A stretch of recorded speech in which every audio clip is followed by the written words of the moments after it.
Welcome everyone, this is Kerjims channel. Now we are back to our new episodes of two semi-running champions and comparison featured by Wild Week, League of Legends versus the Mobile Legend Panda. But before that, please like and subscribe to my channel and don't forget to click the bell icon so you will be notified to our new next episode video. Let's do this!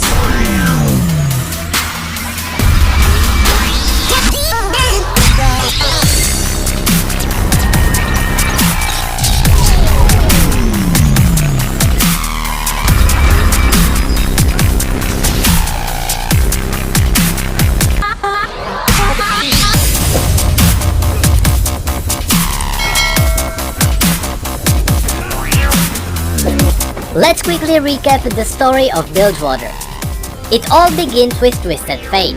Somebody paid him to steal a golden dagger from Gangplank's docks in Bilgewater.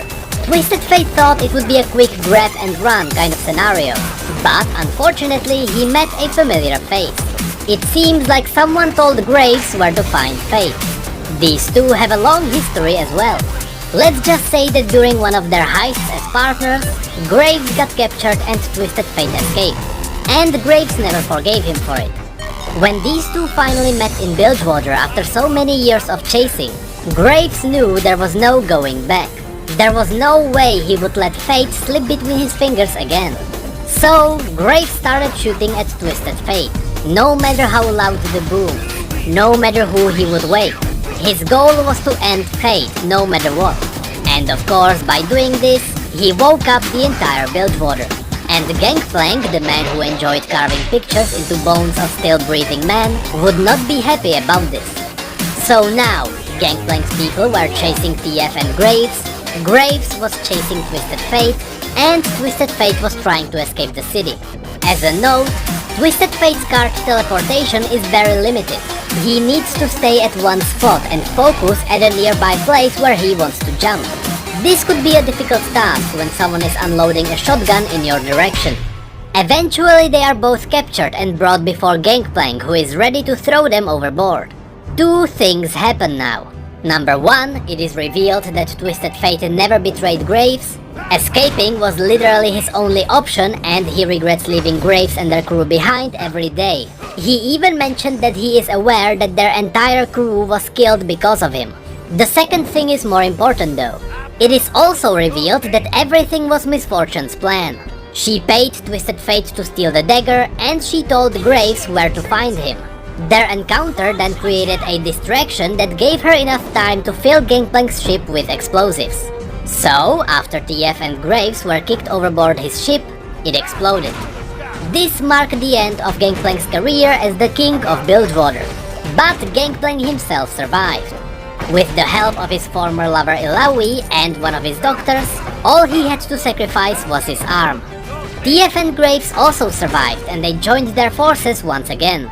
This story was followed by the Shadow and Fortune. This was a great story, but it wasn't my favorite because it didn't push forward the overall plot. Shadow and Fortune served as a story that introduced champions we know well into the new world. Champions like Lucian, Hecarim, Thresh, and even Olaf finally got their spotlight here. But in the end, nothing really changes. The heroes of Bilgewater group together and fight back the Black Mist during the harrowing.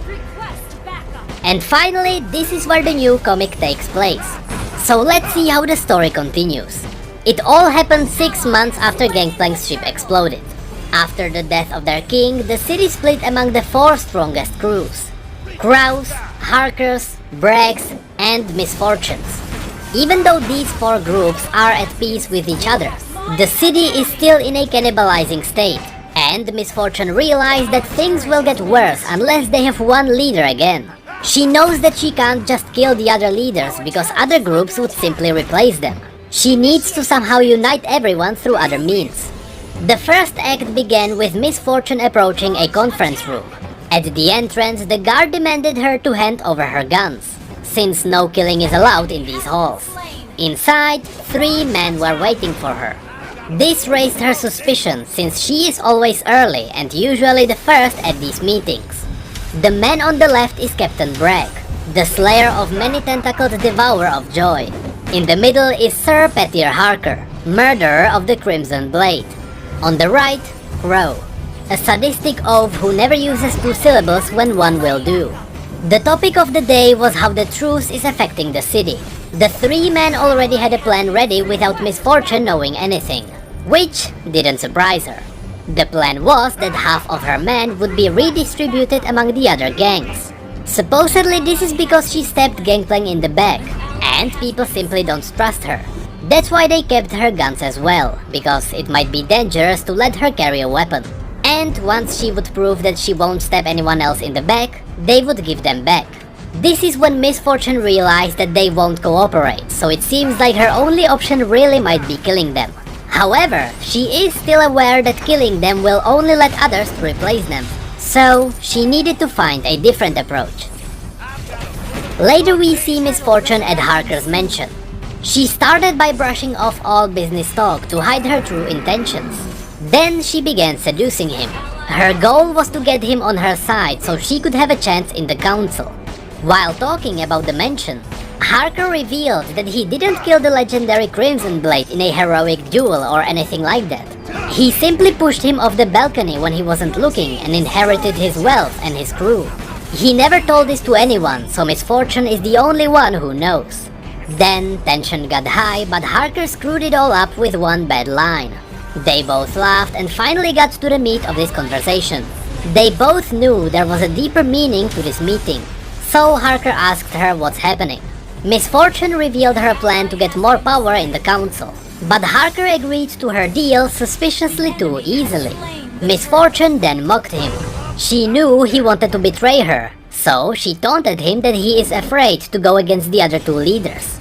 He said that fear is not his motivation, that he is driven by desire, and that he always gets what he wants. This is where everything broke down. Harker pulled out her guns and started shooting. He didn't kill her though, and he had to call his guards to start a bounty on her. In the next few slides, we see the other leaders getting a message that they need to deal with Misfortune, and that they need to meet in the slaughter docks at midnight. Also, this guy is looking at some adult pictures with only a blanket covering him. He also shouted knock next time. Yeah. So all the leaders met in the slaughter docks at midnight, just as it was written in the letters. However, as it is in all these buildings, all of them had to hand over their guns at the entrance. Then they all start shouting at each other as they realize that none of them wrote the letters. Totally unpredictable plot twist, it was Misfortune. So now, with everyone grouped up and unarmed, she had an easy job killing everyone. She did so in a way that only the leaders died. Others survived as witnesses. She needed Bilgewater to know that she was the one who killed them all alone. That's why she didn't call in her crew. Which also means, this is why Raven didn't appear in this comic. Which is sad because he is definitely my favorite Bilgewater character. And this is where the story ends. I am glad to see the Bilgewater story moving forward again. When the Burning Tides was released, it was regarded as the best event ever. And to this day, it is one of the favorites among the players. So I am happy to see that the storyline is not getting wrapped up yet. But that's it for this video. If you liked it, feel free to rate it however you want and subscribe for more lore. For those of you interested in seeing a different kind of my videos, I recently began uploading some edited gameplay on my second channel. So far people liked it, so you could give it a try as well. Also, people really like our mugs, so they are also available. And don't forget to follow us on Twitter, Facebook and Discord. And with that, thank you all so much for being here and for your support. You know I really appreciate it. And as always, thank you again.